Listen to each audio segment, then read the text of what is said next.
Hello, brethren. It's Brother Johns here. I'm going to be sharing some information with you regarding Jehovah's Witness teaching on the deity of Christ and how you can refute their erroneous teaching that Jesus is a created being. And the passage that I'm going to share with you is found in the New Testament in John chapter 8 and verse 58. And you might be saying, well, Brother Johns, I've used that passage with Jehovah's Witnesses before, and they had an answer for that. And even from their own translation in which they use has an answer for that.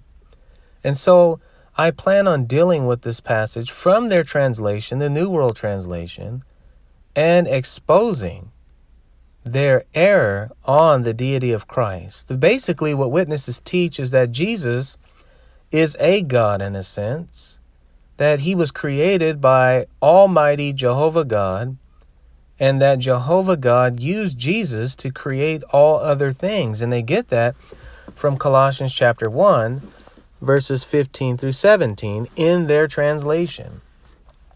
And so if you've ever talked to a witness and you said, well, Jesus is the great I am. Jesus said that he's the great I am, found in Exodus chapter 3, verses 3:14, but we're going to look at verses 13 through 14 here and get the context of what's going on here. So when Jesus makes that statement in John chapter 8 and verse 58, before Abraham was born, I am, that had a strong impact on his deity. And it was a declaration of his deity. And he was letting the people know, the enemies there, the Jewish leaders at that time, know that he was the great I am. And remember what happens in the next verse of John 8 and verse 59. The people began to pick up stones and to stone him because he was basically blaspheming in their mind, in their eyes, that Jesus made himself out to be the great I am. In Exodus chapter 3 and verse 13, this is a conversation between Moses and God. God got Moses' attention in the burning bush, that Moses saw the burning bush, that the bush was on fire, but the bush wasn't consumed, and that there was no smoke or anything of that nature coming from that bush. And so God begins to talk to Moses through the burning bush. And of course, we learn in Exodus chapter 3 and Acts chapter 7 that it was a theophany or an angel in the bush. But basically, God is speaking through this angel to Moses. In Exodus chapter 3 and verse 13, Moses here is asking God some questions, and he's saying, look, I will go to your people. I will go to my people, to Israel, and I'm going to tell them I'm going to lead them. And they're going to ask me, well, what is his name who sent you? We know that he's the God of our fathers, but what is his name? What is he known by? And what do I tell them? And here is God's response. Let's read that verse together. Exodus 3 and verse 13. We need to get the background of Exodus 3, of this great I am statement, before we even go to John 8 and verse 58. In Exodus 3 and verse 13, it says, Then Moses said to God, Indeed, when I come to the children of Israel and say to them, The God of your fathers has sent me to you, and they say to me, What is his name? What shall I say to them? And here's God's response in verse 14. And God said to Moses, I am who I am. And he said, Thus you shall say to the children of Israel, I am has sent me to you. When they ask, what is his name? The God of our fathers. Who is he that sent you? Moses is to reply, the I am, or the great I am has sent me. It's interesting because the word there in Hebrew for I am is the Greek Hebrew word Hayah. And Hayah means to be, to always exist. And so what God is telling Moses is that when you go to my people, to your people, and they ask who sent me or who sent you, you are to say, the existing one has sent me. And this existing one in verse 15 is the God of your fathers. He is Yahweh God. And by the way, where you see that capital L, capital O, capital R, capital D, that's referring to God's name, Yahweh. And Yahweh means the existing one.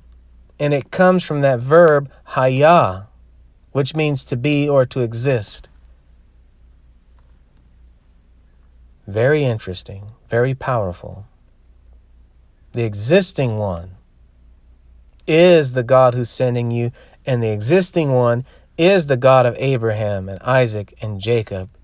He is the true God, and his name is I Am, or he is known as the great I Am. New World Translation, let's go there. New World Translation in John chapter 8 and verse 58 butchers the passage in trying to cover up the deity of Christ because they believe Jesus is a created being. And so if you look at how they butcher this passage and how they butcher the Greek text here in John chapter 8 and verse 58, to cover up that Jesus is the great I Am, we'll look at that and expose that. In John 8 and verse 58, Jesus said to them, talking to the Jewish leaders, talking to his critics, talking to his enemies, because he said Abraham rejoiced to see his day.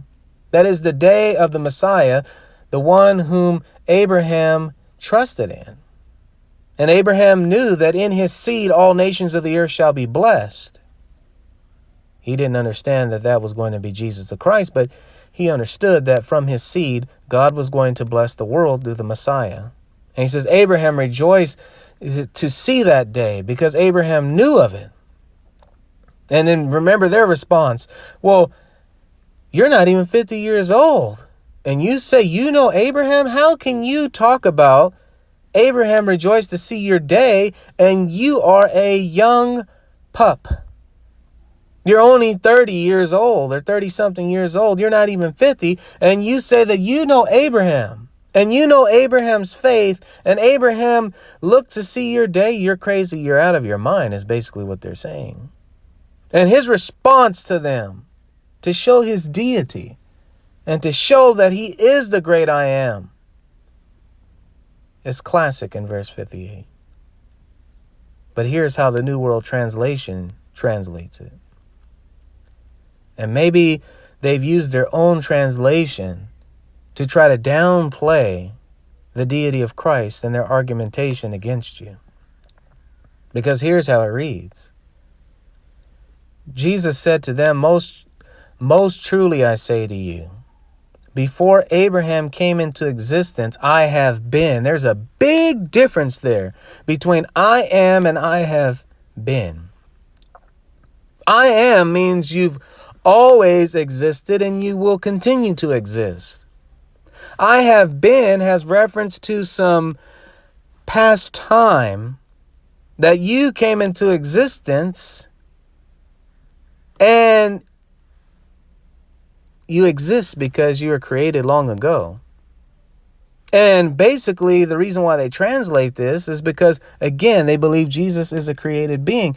And what they're saying is, and they're covering up the text to what the Greek says, but what they're trying to have their verse say, or their translation say is, yeah, I know Abraham, and Abraham rejoiced to see my day because I existed before Abraham was born, because I was created by Jehovah God. But if you take that interpretation without even looking at the Greek, look at verse 59. So they picked up stones to throw at him, but Jesus hid and went out of the temple. Look, why would they pick up stones to stone him if he just said, well, I've existed long time ago? No, picked up stones to stone him because he said that he was the great I am. Ongoing present tense. Let's look at this in the Koine Greek language. Let's look at it in reliable English translation first of all, and then we'll look at the Greek text. John 8, verse 58. Here's the New King James. Jesus said to them, most assuredly I say to you, or I'm saying that this is the highest truth. Before Abraham was what? I am. I always existed. I am the existing one. Just like God told Moses in the burning bush that he was the existing one. Let's look at the Greek. John 8, verse 58.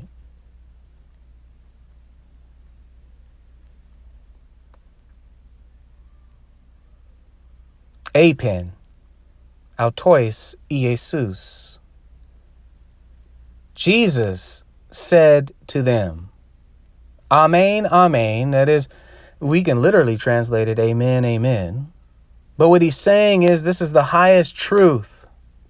Lego humen. I say to you all, or all of you, in the plural there.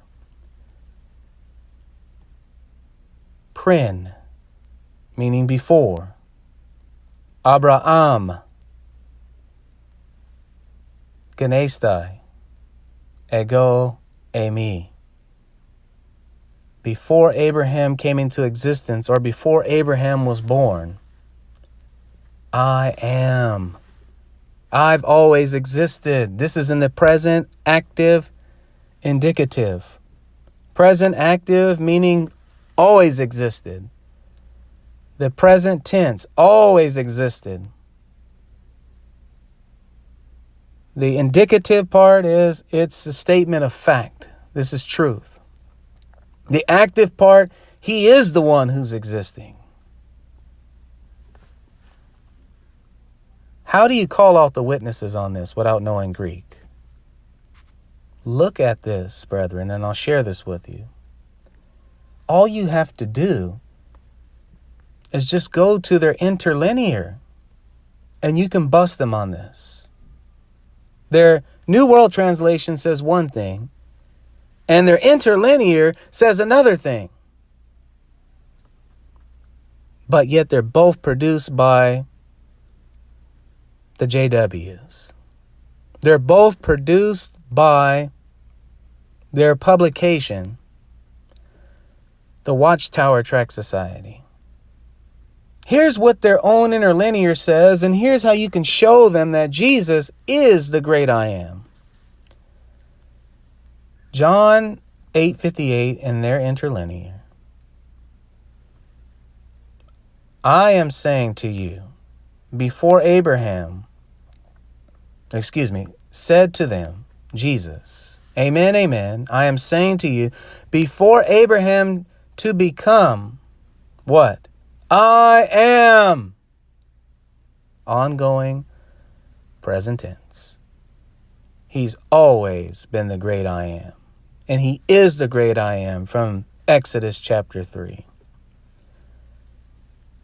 Apen, autois, Iesus, amen, amen, lego, humen, prin, Abraham, sorry about that, Abraham, genestai, ego eimi. Jesus said to them, this is the highest truth, and I'm telling you, before Abraham ever came into being, I've always been. Thank you, brethren.